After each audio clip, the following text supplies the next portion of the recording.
Okay, so we're recording now, and so everybody should be anonymous, muted, and invisible, except for me, and I'm the ugliest one of you all, so this is a bad situation, but that's what FERPA forces upon us. Courtesy of our brain-dead U.S. Congress.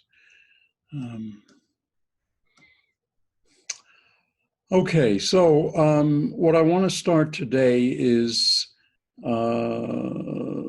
analytic function theory, or theory of functions of a complex variable, or if you want, complex variable theory. And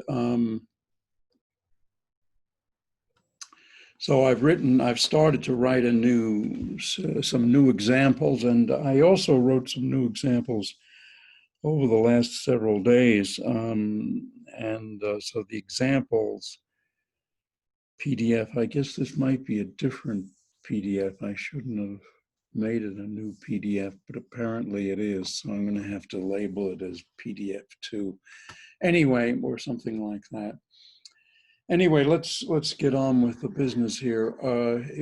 Here we have a function of two real variables, x and y, and we're calling it a complex variable, f of z, of a complex variable z.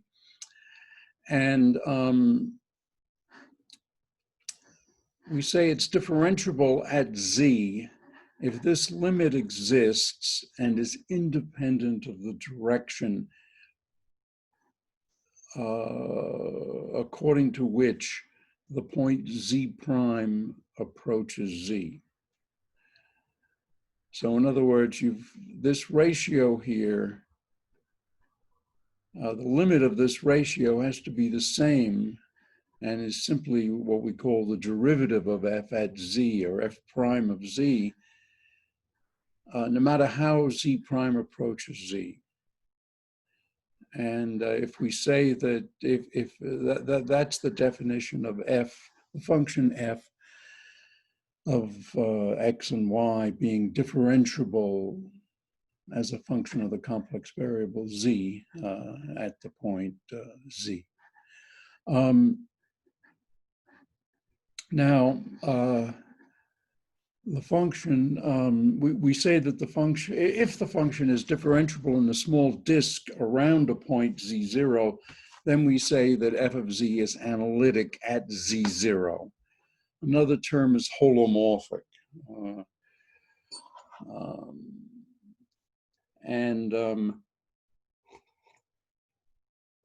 So if you have a point z0 and a disk around it, if it's differentiable throughout the disk, then we say it's analytic at z0 and analytic or holomorphic inside the disk. An example is any monomial z to the n, because then if we have a small dz and z prime equals z plus dz, then f of z prime minus f of z is, well, you just use the binomial theorem to expand this, and what you get is the z to the n terms cancel, the dz squared and dz cubed terms are arbitrarily small, and the leading term then is n z to the n minus 1 dz. And so the limit is, when you compute the limit, you have the dz's cancel, so you just get n z to the n minus 1. So that tells you that the limit exists, and it's this value independently of how z prime approaches z. So the function f of z to the n is analytic as z, and that's true for any z, and the derivative is n z to the n minus 1. Now, in as much as we just finished studying power series, and in the case of power series, you have you can express just an enormous variety of functions as a sum of polynomials, and now we see as sum of monomials z to the n, and so we see they're all analytic, and so that gives us a good idea that, well, it tells us immediately that for any finite capital N, this sum is entire.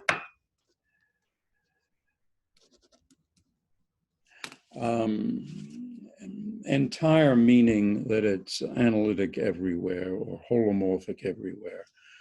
So that's a term for that. Example 6.2 is worth going through, but instead I'll draw your attention to, I hope you can all see this whole screen, that is to say this screen where we've got the examples on the left and the book on the right. So let's consider simply the function f of x and y equal to x minus iy, which we know is z star, and let's see, is that analytic?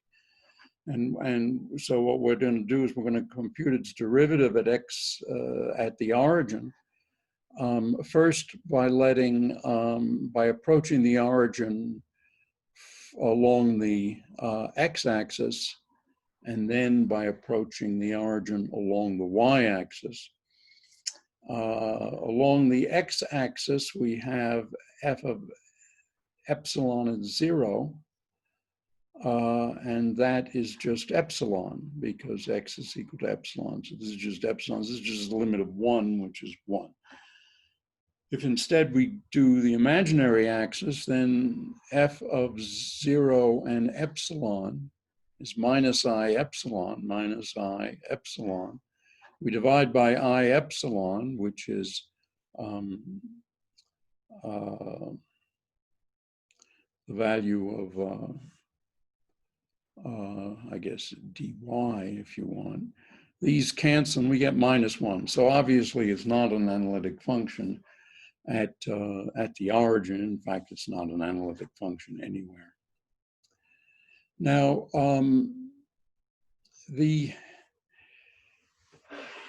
there are conditions that there's a test for analyticity, and it was invented, I guess, by both Cauchy and Riemann.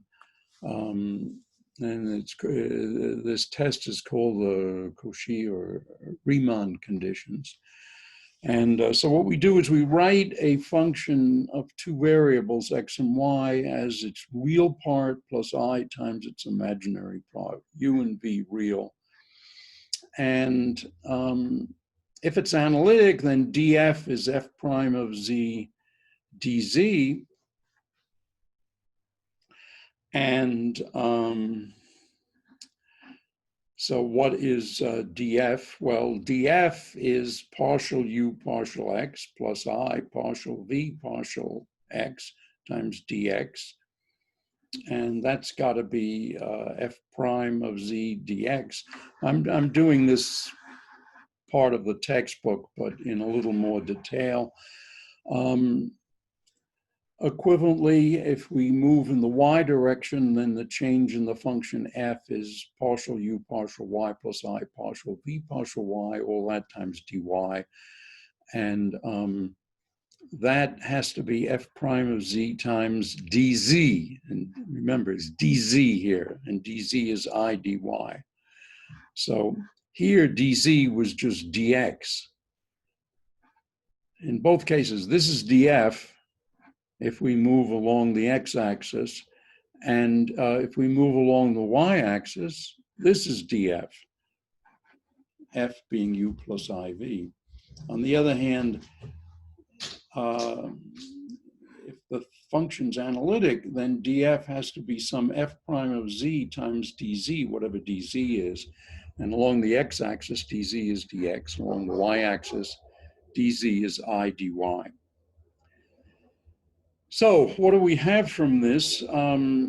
If we divide by this left-hand side by dx, we get f prime of z is equal to this thing here, which is partial u partial x plus I partial v partial x. And on the other hand, if we take this equation and divide by, let us say, divide by I dy to isolate f prime of z, then we have this thing here, the dy's cancel and we get a 1 over I. So then we have the equation that f prime of z is given by two different expressions, one involving partial derivatives with respect to x and the other partial derivatives with respect to y. And now one of the things that me after so many years is that hold on, I've got a question here.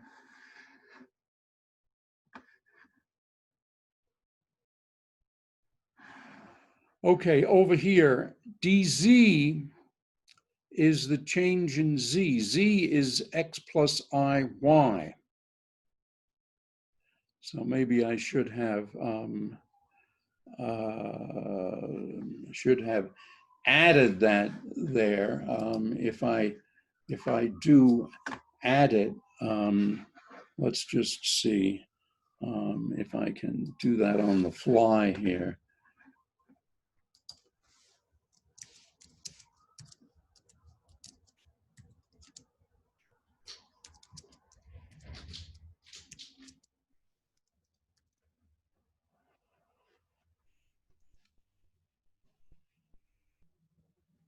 Well, we need a little space here, don't we?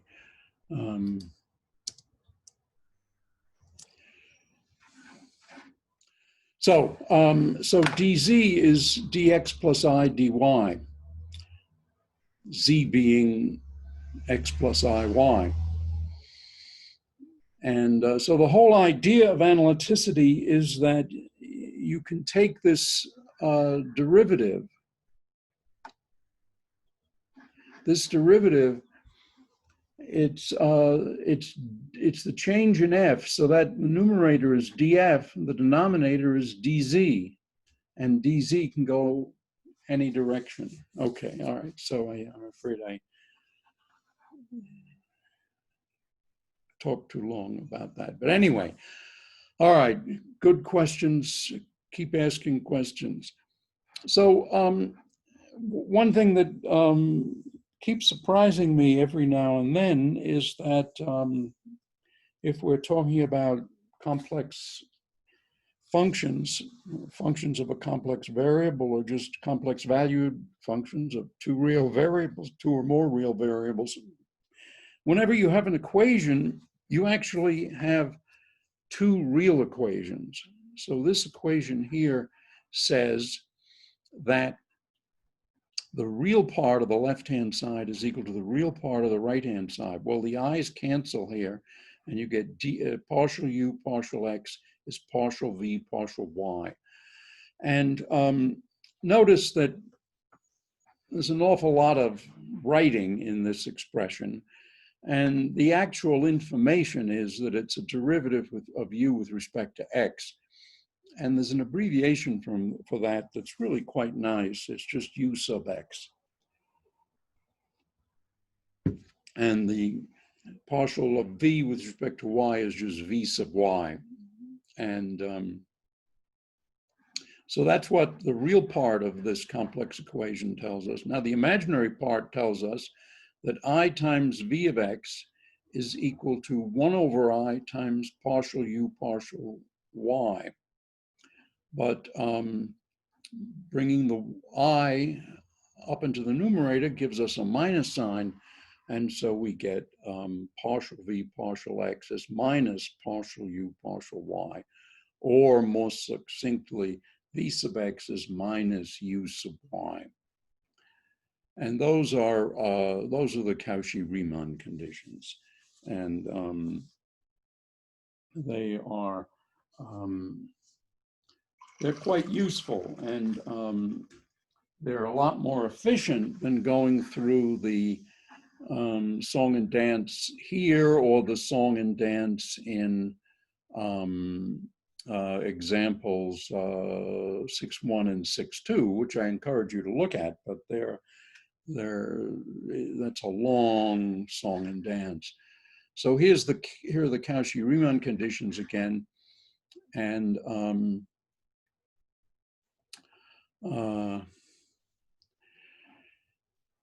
so let's apply them to a particular function. And in this case, let's see, I think we do that in the book, but I do it for a function 1 over z minus z0.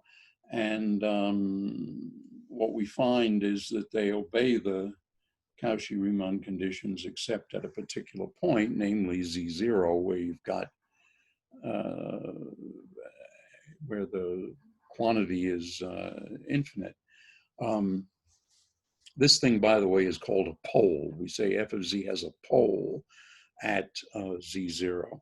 The idea, I guess, is if you look at the complex plane, then the value of f of z is very high and sticks out of the plane in a crazy way at z0. Anyway, let's apply the Cauchy-Riemann conditions to the function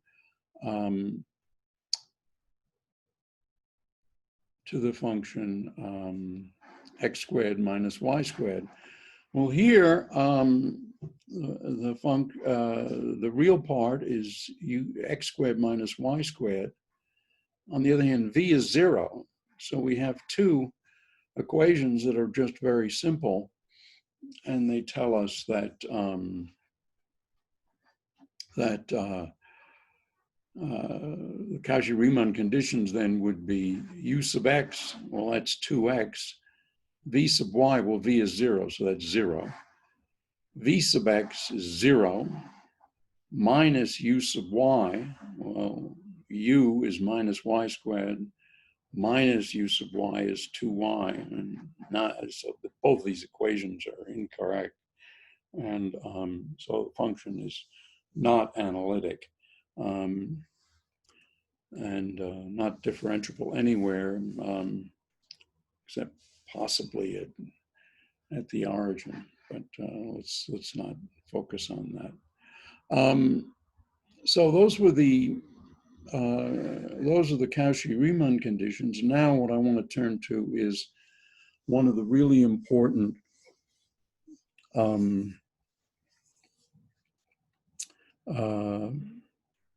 one of the really important theorems of complex variable theory, namely Cauchy's integral theorem.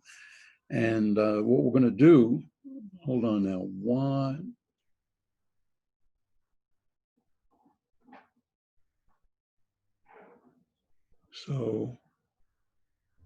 okay, so the other question there was, what if we consider the function instead of, in fact, I think there was I thought I had an example like this in the book, but it seems not to be there. All right, suppose we considered the function f of z equal to the absolute value of z squared. Well, that's in fact this example here. And if we applied the Cauchy-Riemann conditions to this, we'd have something very similar to this. The difference would be that we'd have v equal to 0, just as we had in this example. But in this example, the one in the book, 6.2 in the book as opposed to the examples, v is equal to 0, and u is not equal to 0, and so what we would get would be 2x equals 0 and 0 equals minus 2y.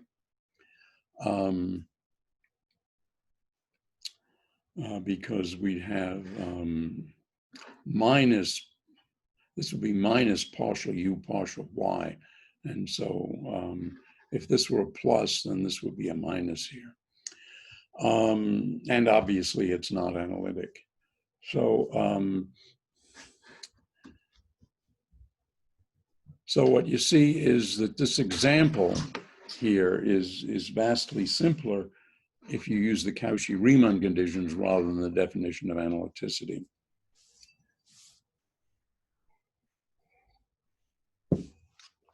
Anyway, that's why people like the Cauchy-Riemann conditions. All right, so now I want to go to an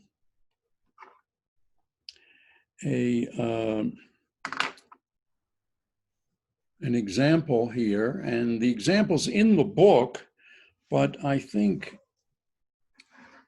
that it might be easier for you to see if I show it to you in the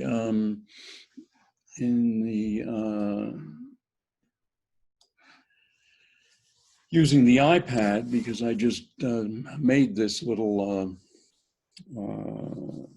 well, what I can do in the iPad, of course, is I can draw pictures easily, whereas it's a real chore using MATLAB. So what we have here is, imagine that we're integrating an analytic function, u plus iv, and we're integrating it along the edge of a rectangle. And to make the notation simpler, I've chosen to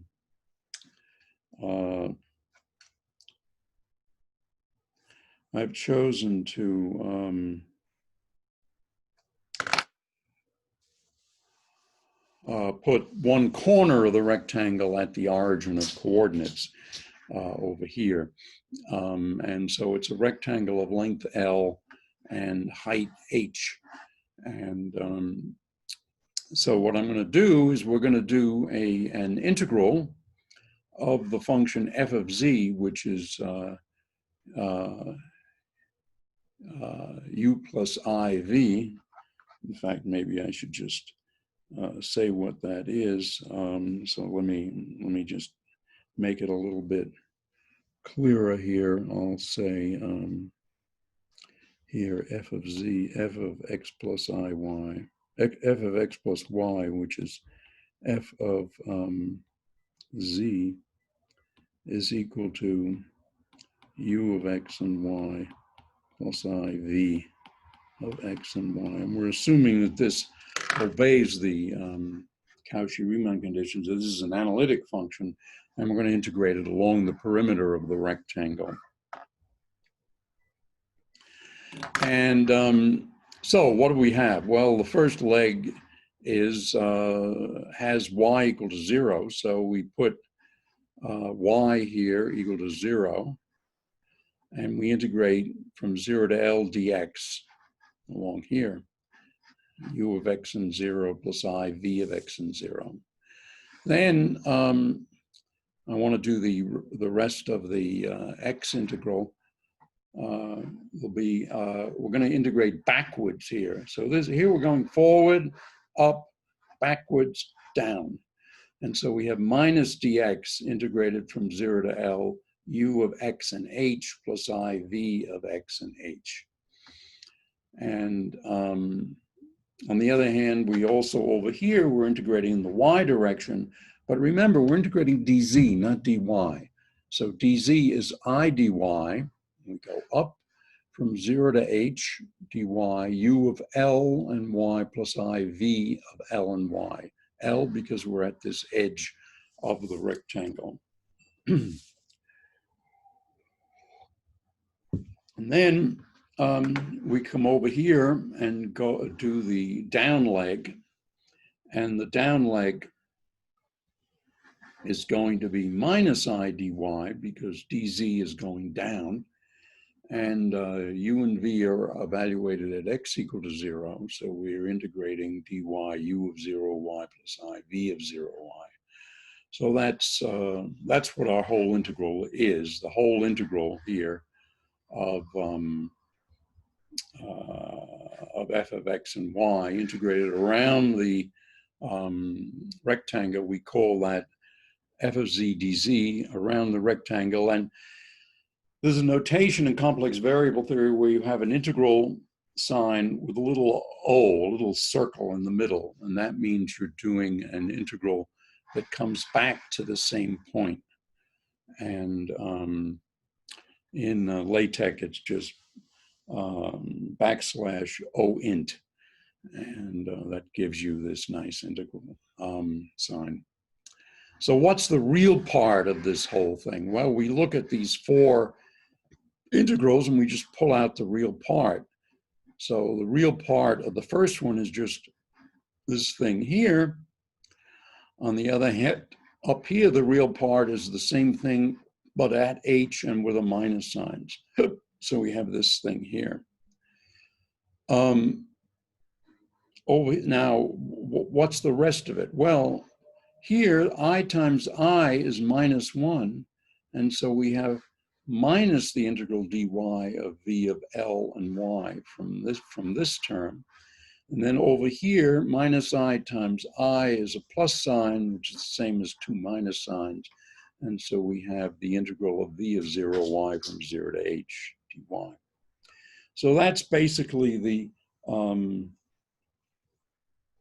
that's the real part of this contour integral. This is called, by the way, a contour integral, integrating along a contour. And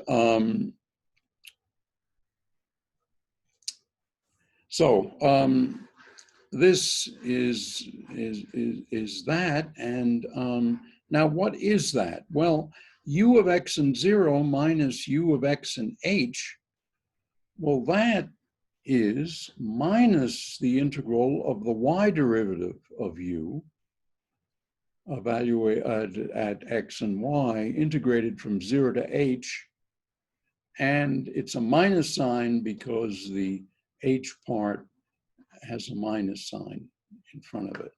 So the thing inside the box here is u of x0 minus u of xh. It's just minus integral 0 to h dy u sub y at x and y. So this is just these. So what I'm doing here is just using the basic definitions of calculus over and over again. And over here, oh, I see, I left out a bracket there, didn't I? All right, let me see if I can fix that. Blue.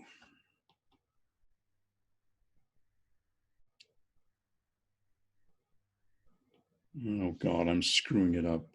Let me just get rid of all that and now do it right there.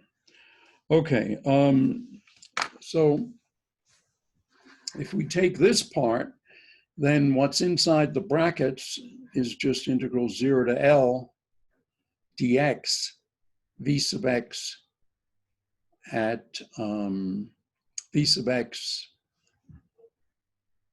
the x derivative of v evaluated at x and y integrated from 0 to L dx. That gives us this thing.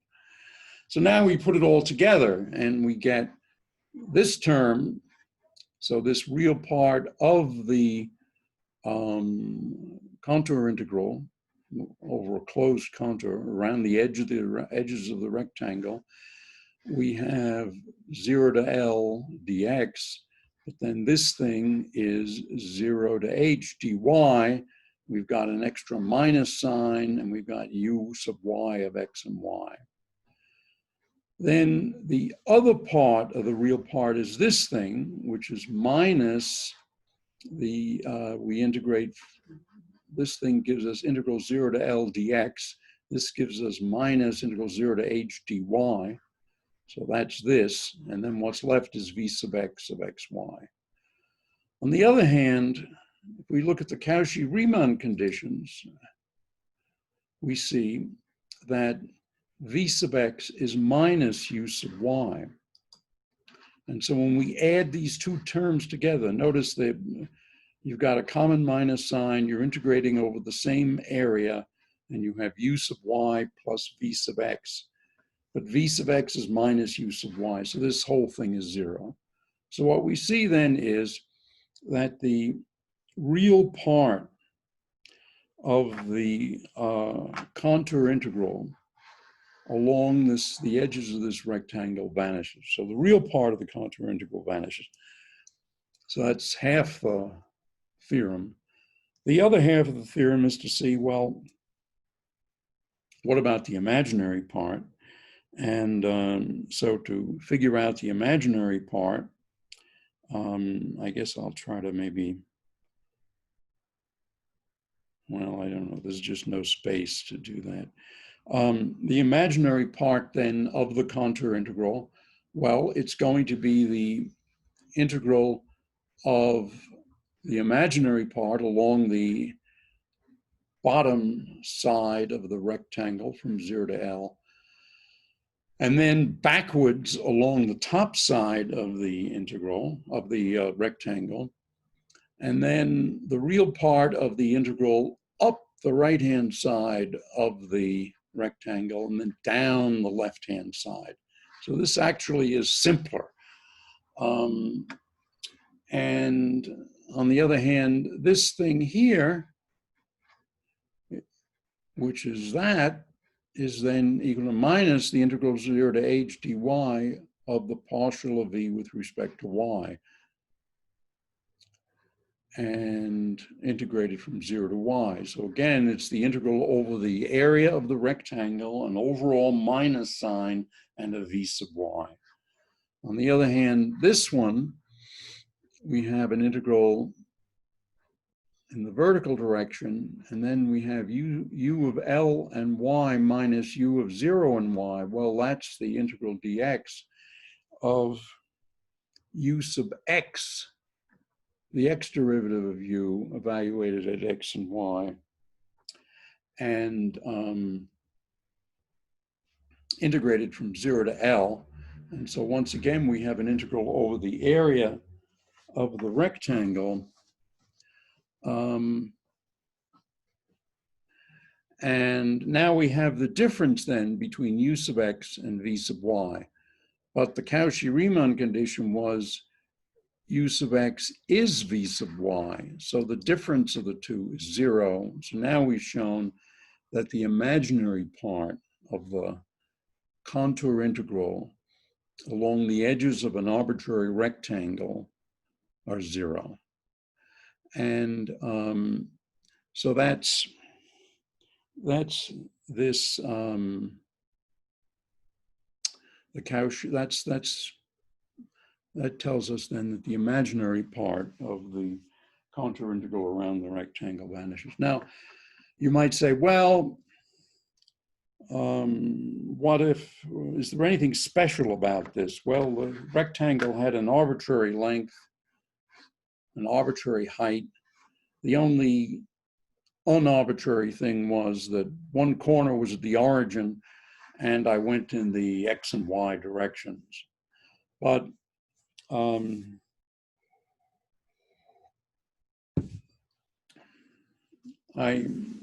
I'll just say that that doesn't make any difference. We could have substituted, we could have added to x some x0 and changed these zeros to x0 and these x coordinates to x0 plus L. And we could have done the same thing with y. We could have made this y0 and y0 plus h. And if we'd gone through the argument, it would have just been a more tedious notation, but it would have given exactly the same answer. Now, the reason I went through this in detail is that, and drew a picture and used different colors, is that this really completely proves the Cauchy integral theorem, because you see, you can take, here, in fact, here I'd be better off using the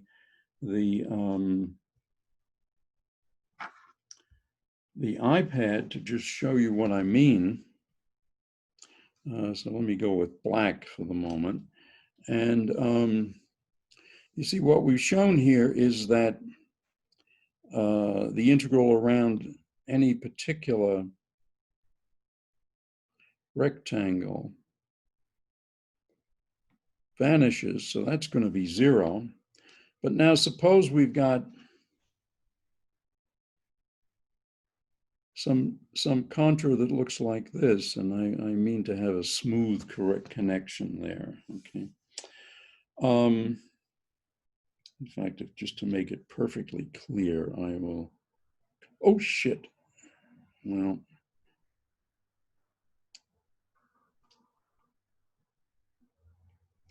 I'm going to have to do this again. So let's suppose we have an arbitrary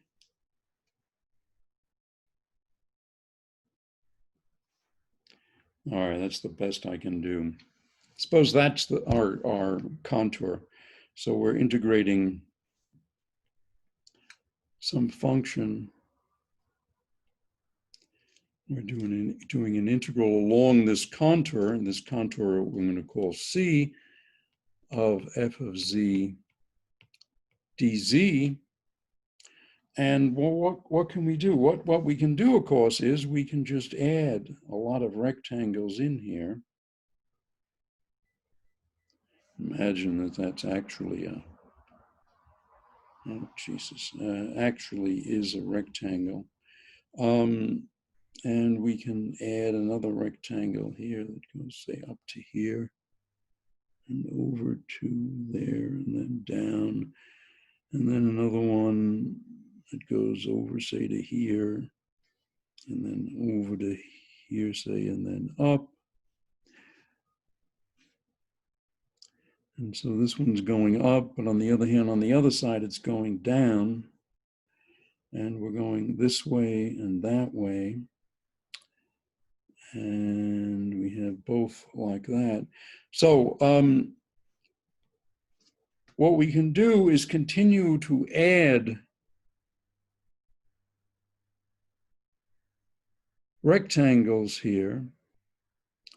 And you notice that what happens is that for example, the right-hand side of this rectangle has an integral in the positive y direction along this line, but the integral, the contour integral around this around here, let's see. So the contour integral around this rectangle has, in this case, you go backwards along the top here. But on the other hand, the contour integral around this rectangle has you going forward along this same contour. So when you add up all of these contour integrals around all of these rectangles, all the interior edges cancel. So the integrals along the edges of all the interior rectangles cancel. And what's left over then is the total, is simply the integral along the contour. So in other words, here, what I'd do is I would add up, I would put in another, and I'd go like that. But now you see that now these, between here and here, we're integrating forwards and backwards. So the integral along this segment cancels. So what eventually happens is that all of these interior rectangles, along the edges of the interior rectangles, all of those integrals cancel. And what you're left with is simply the integral along the outer contour. So in particular, I could go down here, over and up. And now you see we're going this way here, but this way. So the contour integral, whoops, damn. The contour integral around this rectangle will cancel the part of the contour integral around this rectangle between here and here. And similarly, we'll have a cancellation here and a cancellation there. So this whole business between here and there, that'll contribute 0. And the only thing that'll be left will be basically between here and here, and so forth. So here, for example, we'd add another rectangle that would look like this. And so we go this way, this way, this way, and that way, and so forth. And over here, down, across, up.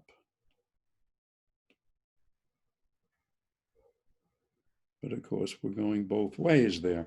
So what the upshot is, you can imagine then adding in the other spaces here, you're adding progressively smaller rectangles until eventually the only thing that's left is the integral along the contour. And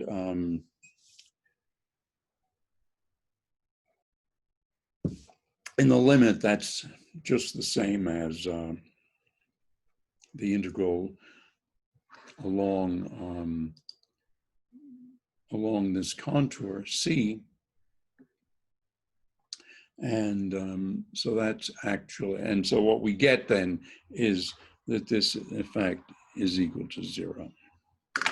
So that's the way I think of Cauchy's integral theorem. So I've devoted a lot of time to that. I'll put the PDF associated with this on the class webpage later tonight. Somebody may have a question. Maybe I'll make this smaller now so that it doesn't take up the whole screen.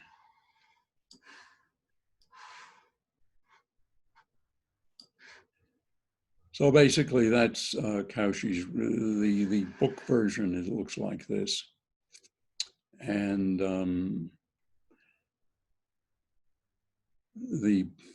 some more of the book version is here. What's, on the other hand, what could go wrong? Well, suppose you had a contour like this. Suppose we had a contour that does go around like this. So again, I drew my ovally simple contour that looks like a funny loaf of bread. But suppose that that the area of analyticity, and of course up here I assumed that the whole let me go. I assumed that the function f of z was analytic everywhere, so I could apply the Cauchy-Riemann conditions everywhere. Suppose, on the other hand, that the region of analyticity has is not the whole plane, but in fact that there's a region here that that isn't, where there's no analyticity. And so then, see, the problem is that when we add in these rectangles, we couldn't use the Cauchy-Riemann conditions here, and we also couldn't use them. We could use them on 3 legs of this rectangle, but we couldn't use them on this upper edge of the rectangle. So the deal is that the integral of an analytic function around a closed contour, which is what the 0 means here, is 0 if f of z is analytic on and inside the contour C. So that's basically the proviso that you have to keep in mind. In other words, there could be a problem if there were a region of non-analyticity inside this red zone, say. And what we say here is that the region, if the region of analyticity is simply connected, that means it doesn't have any holes. And so, another word, a term for simply connected is if you have any loop in a simply connected region, you can continuously shrink the loop to a point, keeping the loop inside the region of analyticity throughout the process of shrinking the loop. So if you imagine in this case that this thing is a vertical, the red line represents a barrier that's vertical out of the plane, and you throw a rope around this and you grab both ends of the rope and you pull, then at some point you're going to get stuck. You can't contract the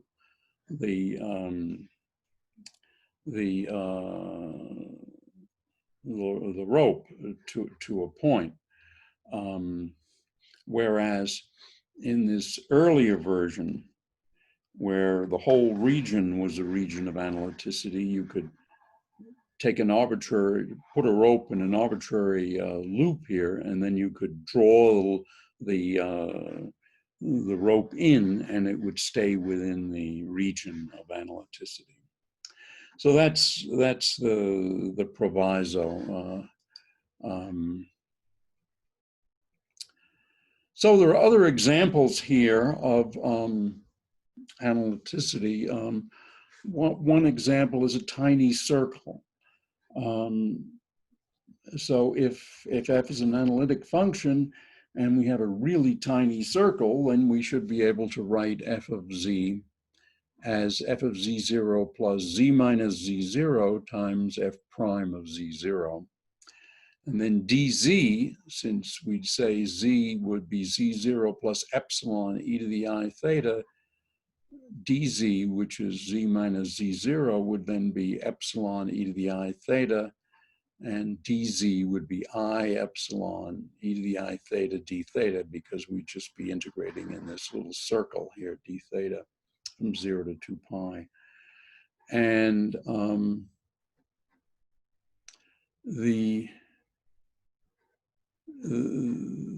if we consider the two integrals separately, then we pull out an f of z0 and we have just the integral d theta of I epsilon e to the I theta d theta. And well, what is that? That's the integral of e to the I theta is just 1 over I e to the I theta. But now we're evaluating that between, for theta equal to 0, theta equal to 2 pi, and e to the I 0 times is 1, and e to the 2 pi I is also 1, and I have no idea why all of a sudden we went to some absurd magnification, but I guess it's not bad. Anyway, we take this part of the integral, we pull out the f prime of z0, and we have the integral of an epsilon to epsilon squared and I at d theta, e to the 2I theta. Well, that integrates to e to the 2I theta over 2I, and we evaluate that at theta equal to 2 pi, theta equal to 0, subtract, we get 1 minus 1, which is 0. And so this again gives us nuts. And now I don't know quite how to get back to, okay, so, all right, so we've gotten back to normal magnification. Here's another example, a tiny square contour. And I think maybe I'll just let you work through it. So if you'd like to do it yourself, just sort of think about it, and it's there in quite a bit of detail.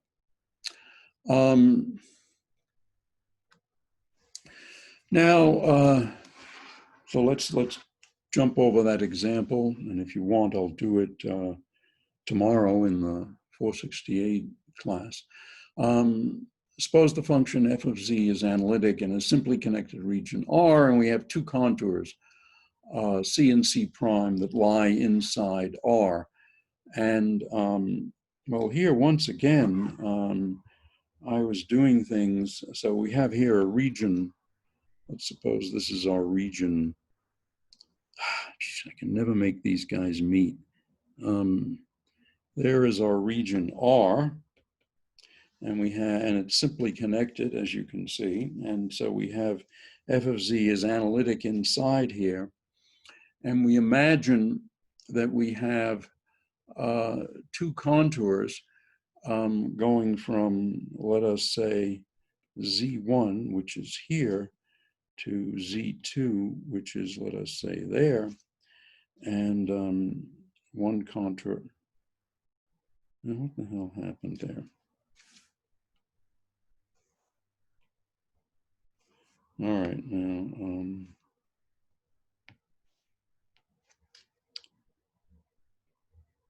in fact, let me change the color to maybe blue. Okay, so we have one contour that might go like that. And then maybe we switch to red. We have another contour that goes like this. And so the integral of f of z dz along this contour will give us some value. The integral from z1 to z2 along this contour will also give us some value. But now let's imagine that we put them together in such a way as to, we can say that this is C1, and this is contour C2. And now suppose that we consider, oh nuts, undo that. So let's consider the integral then along contour 1 of f of z dz, and minus the integral along contour 2 of f of z. Now let's see, let me just write this f of z a little bit better than that. Oh, Jesus.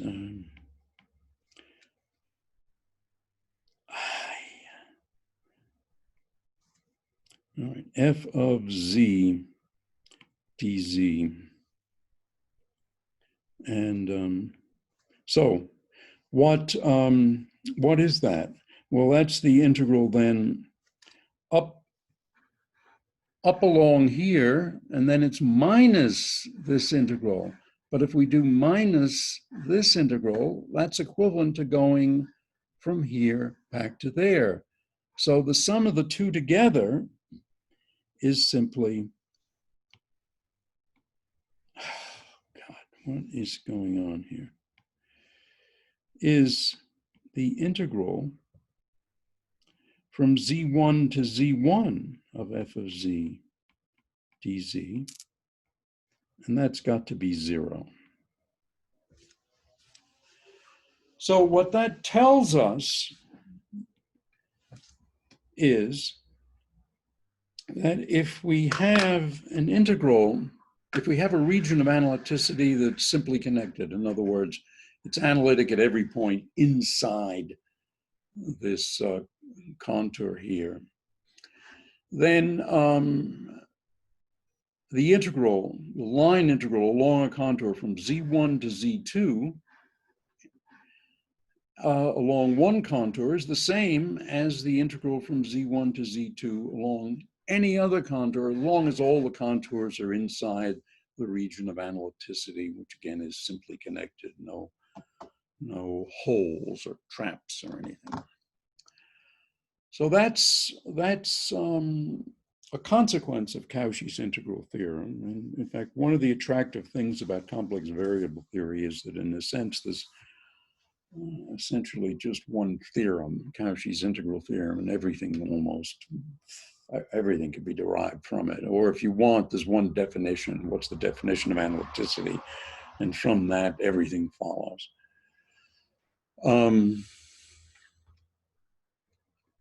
So what have we learned? Well, what we've learned here is that the integral along any two contours in the region of analyticity have to be equal. And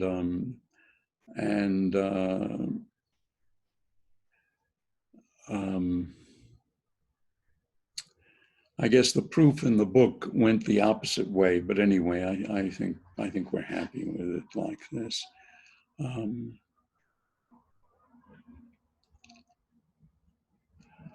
So if we have polynomials, then say the monomial z to the n, well, z to the n dz is 1 over n plus 1 d of z n plus 1. And that's just z0 and n plus 1 minus z0 of n plus 1 if this is a contour that's closed. And so that's another example. So this tells us then that the integral of any polynomial in z around a closed contour vanishes, because these monomials are analytic. And of course, I'm talking about non-negative values of n, n going from 0 to m positive. On the other hand, if you've got a pole here and you integrate around the pole, then it's another matter. And what we get is if f is this, then f prime is that. And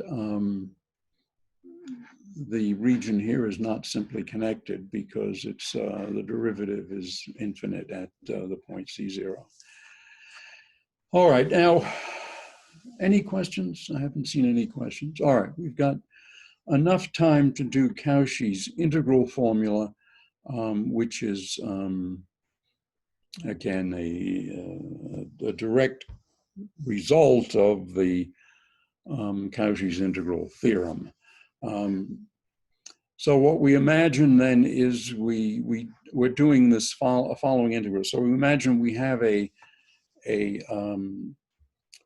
region of analyticity and we're integrating f of z dz. Now, if we didn't have this denominated, we just get 0 because it's a closed contour.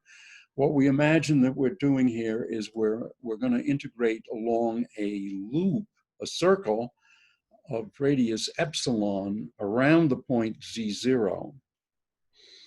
So in other words, now the function that we're integrating along a closed contour is no longer analytic everywhere inside the contour because it's not analytic at z0. But we can still evaluate the integral. And f of z will be approximately f of z0 plus z minus z0 times f prime of z0. We divide by z minus z0. These guys cancel. Well, we can do the same trick. This is a trick that you want to become familiar with because it's a trick that's used all the time in complex variable theory. You let z0 be your fixed point. A circle around z0 is given by points z0 plus epsilon e to the I theta. You let theta go from 0 to 2 pi. And you have z minus z0 is epsilon e to the I theta. So this thing becomes that. dz becomes I epsilon e to the I theta d theta. That's this. So that dz becomes that. So now we're down to here. And notice the epsilon e to the I theta cancels, so we just have an extra I, and we just have I d theta left, and then we're integrating f of z0, and then f prime of z0 times e to the I theta. Well, the e to the I theta d theta integral vanishes. It's very much like Fourier's theorem, the basis of Fourier series. But what doesn't vanish is the integral of the constant f of z0 times I times d theta, as d theta goes from 0 to 2 pi. Well, that's just 2 pi I times f of z0. Okay, so what we've got here so far is a miniature version of Cauchy's integral form, namely that the function, analytic function f at the point z0, here maybe I'll blow this up so that we get a really clear picture of it. F at z0 is 1 over 2 pi I, the integral of f of z over z minus z0 dz around a tiny circle, radius epsilon about the point z0. And so what we're going to do now is try to go from that to the general case. And so what we imagine here is that we have an arbitrary contour and we have the point z0, and this whole region is within a region of analyticity, and we do this integral around, down, around. This is backwards. This is this is clockwise. Whereas all these integrals, this integral was integral 0 to 2 pi, so it's a counterclockwise integration. And so that's the sort of the default in complex variable theory, is you integrate, where am I? You're integrating here counterclockwise around z0. Well, here we're going to integrate clockwise around z0, and then we go along here with, so that these two lines are arbitrarily close together, so the integral along these two lines cancels, and then we continue around like that. Well, what is that? If that's just got to be 0, because it's a closed contour in other words, we're going from here to there, around, around, up, around, and back to here. That's a closed contour. It's within a simply connected region, because although z0 is a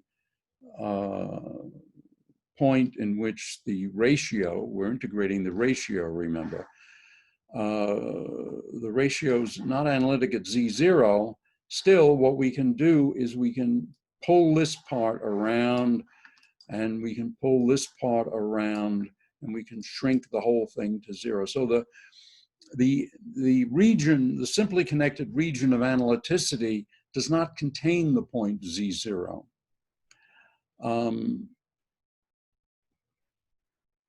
And so what we've got is that the integral around the contour C prime is an integral around, simply around the point,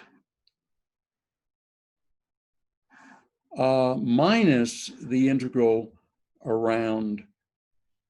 In other words, the integral that we did is, as we take the limit in which these two guys cancel, then the actual integral that we did, which is sort of a crazy integral, is the integral around the counterclockwise integral around z0, and then plus a clockwise integration around z0. But clockwise is minus counterclockwise, and so what we have then is that the total integral is 0 around C prime, and that's equal to the integral around C minus the integral around minus the clockwise integral of radius epsilon around z0. And so since this is just f of z0, we have the formula f of z0 is 1 over 2 pi I integral around z0 counterclockwise. And this is Cauchy's integral formula. So let me maybe just say it for you again. So we've got some point z0 here, and we have any sort of contour around that includes the point z0, and we'll call this contour C. So the integral around the contour C of f of z over z minus z0 dz is equal to, well, divide by 2 pi I, is equal to f of z0. So that's Cauchy's integral formula.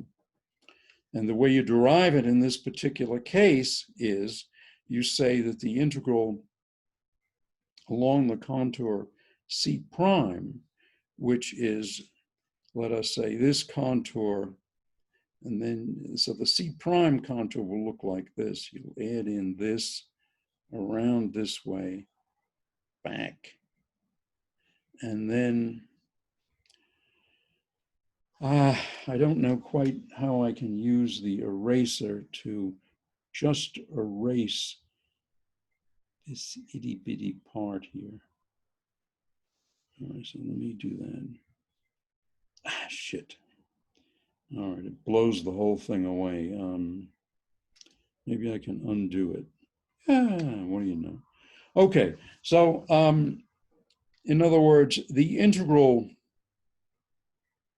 along the whole contour, which goes this way,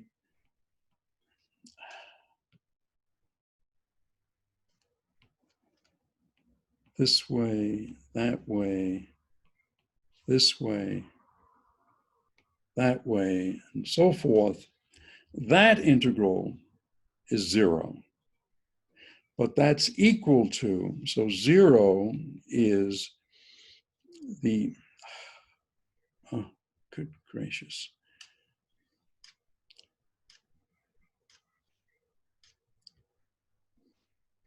So 0 is the 1 over 2 pi I, the integral along the contour C prime of f of z over z minus z0 dz. So the contour C prime then is the contour C prime goes, and then it stops here, goes this way, goes around this way, down here, and then along this crazy trajectory. So that's the contour C prime. That integral is 0 because it's entirely within a simply connected region, and we can basically shrink the contour. And let me show you how we can shrink this contour. Suppose that I go blue here. So I'm going to shrink this contour, and so the contour is going to be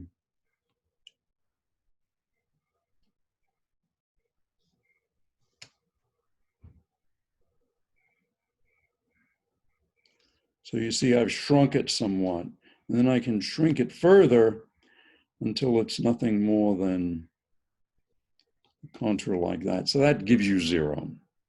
But on the other hand, this is equal to, the contour around C is 1 over 2 pi I, the contour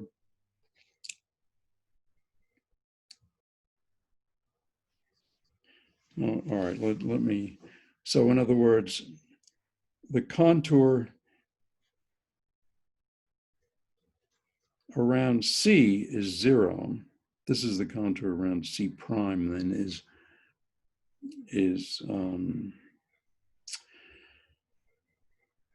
all right, let me change my notation here. I'm going to call the total contour C prime, and so the contour C is simply So let me do the contour C. Here's the contour C. It's any contour that goes like that around Z0. That's the contour C. And so what we have is the contour C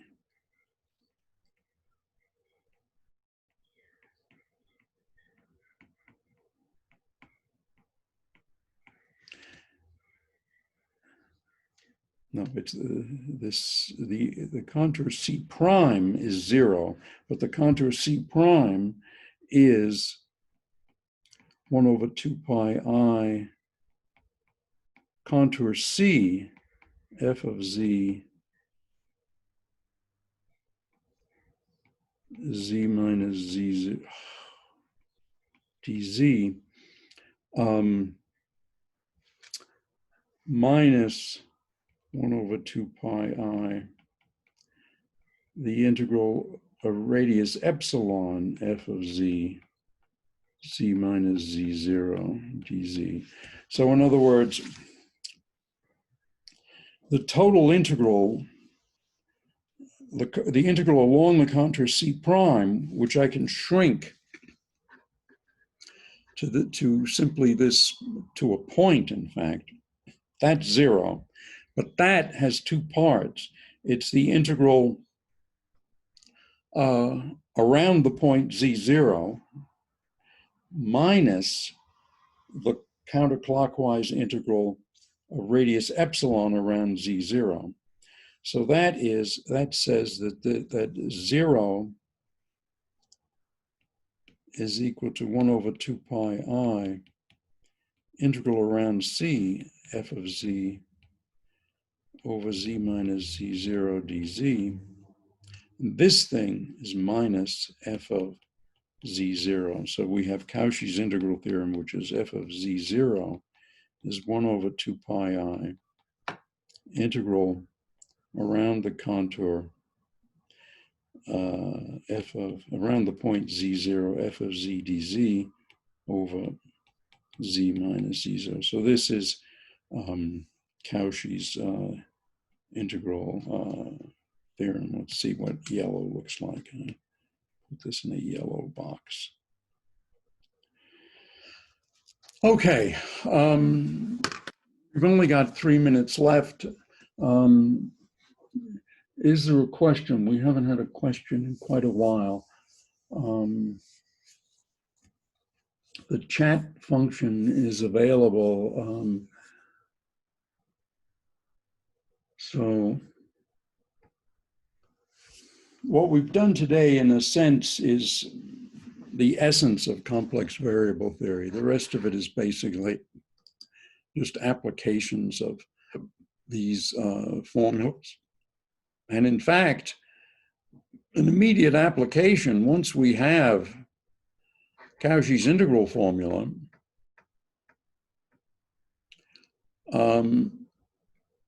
we can compute the derivative of the function f of z. So in other words, if we say that f of z, no. All right, let me undo that. If we say that f of z is an integral, f of z0 is an integral of f, no, actually I don't want a z0 there. I want just a z. So we say that's an integral of f of z prime minus z and dz prime, and I'm putting the 2 pi I there because I forgot to put it where it was supposed to go. If we now expand f of z prime, or rather we can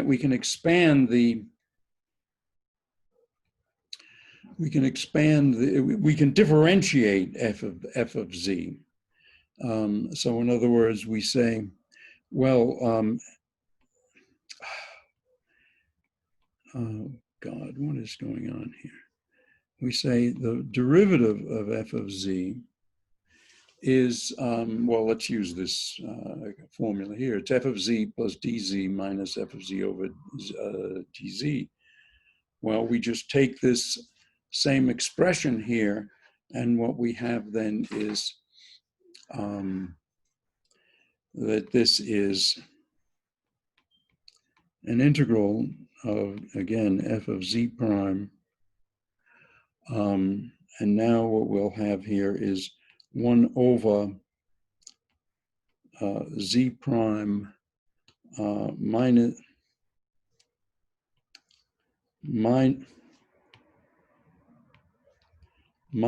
z minus dz minus 1 over z prime minus z.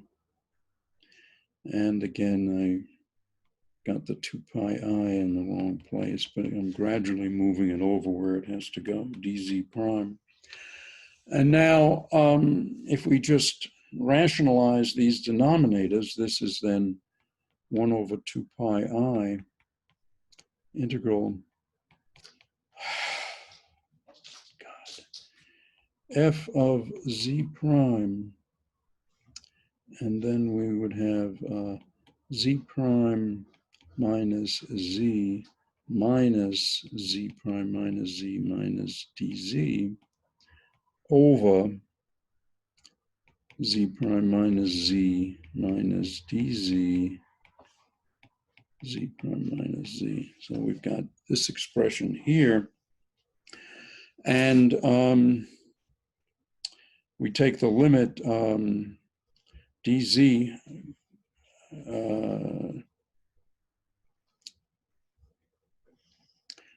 let's see, what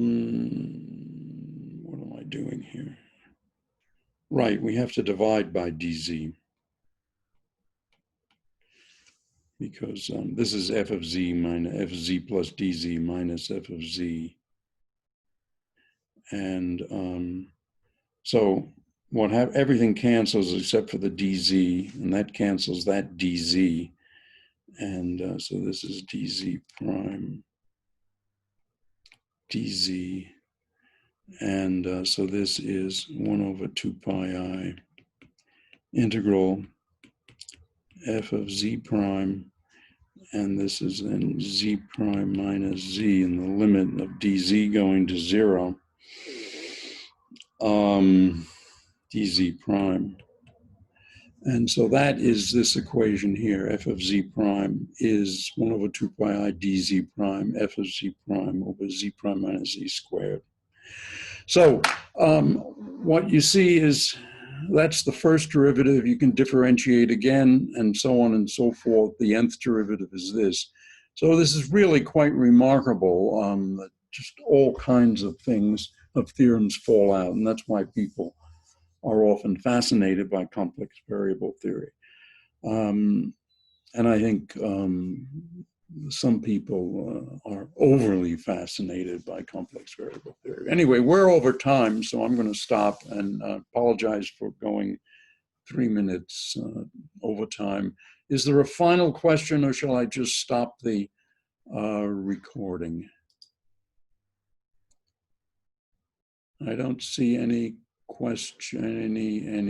more questions, so I'm going to stop.